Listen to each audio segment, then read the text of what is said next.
এখন থেকে সর্দি কাশি দূর করতে আর ফার্মেসিতে যেতে হবে না।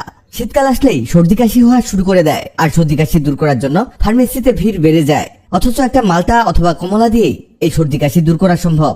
আর এটা আমরা অনেকেই জানি না। কমলা যে কতটা উপকারী যারা জানে শুধু তারাই এটা কাজে লাগায়। খুবই সহজ একটা মেথড শিখিয়ে দিচ্ছি, সারা জীবন কাজে লাগবে।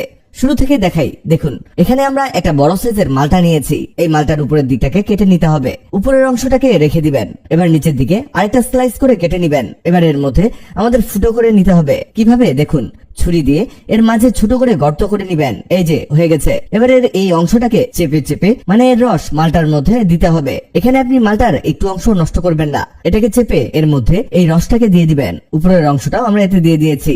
এখানে পর্যাপ্ত রস বের হয়েছে দেখুন। এবার মালটাটাকে চুলার মধ্যে বসিয়ে দিব, আর এর উপরের অংশটাকে ঢাকনা দিয়ে ঢেকে দিতে হবে যাতে এর মধ্যে কোনো প্রকার ময়লা না থাকে। এখানে চুলা চালু করে দিয়ে এটাকে পুড়তে হবে, তবে চুলার হিট মিডিয়াম টু লো করে দিয়েই পুড়ে নিবেন, তা না হলে ভিতরের দিকটা পুড়বে না, কাঁচা থেকে যাবে।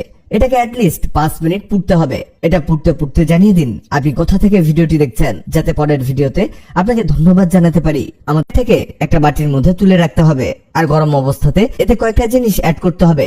যেমন লাগবে হলুদ গুঁড়ো, সামান্য একটু হলুদ গুঁড়ো এতে দিয়ে দিবেন। এবার লাগবে কালো গোলমরিচ গুঁড়ো, এটাও খুবই সামান্য পরিমাণ দারুচিনি গুঁড়ো দিয়ে দিব। তবে সবকিছুই করতে হবে গরম অবস্থাতেই, মানে যাতে মালটা গরম থাকে সেই মুহূর্তে সব উপকরণ আপনাকে এতে দিতে হবে।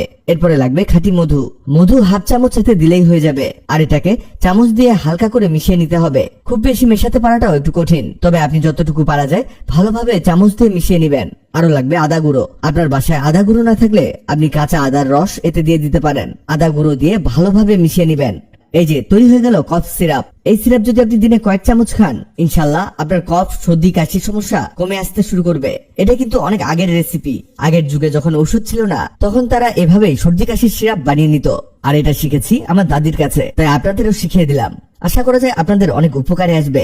ভিডিওটি আপনার কাজে আসবে, তাই দ্রুত খুঁজে পেতে টাইমলাইনে শেয়ার দিয়ে রাখুন। ভিডিওটি ভালো লাগলে লাভ ইউ একদিন।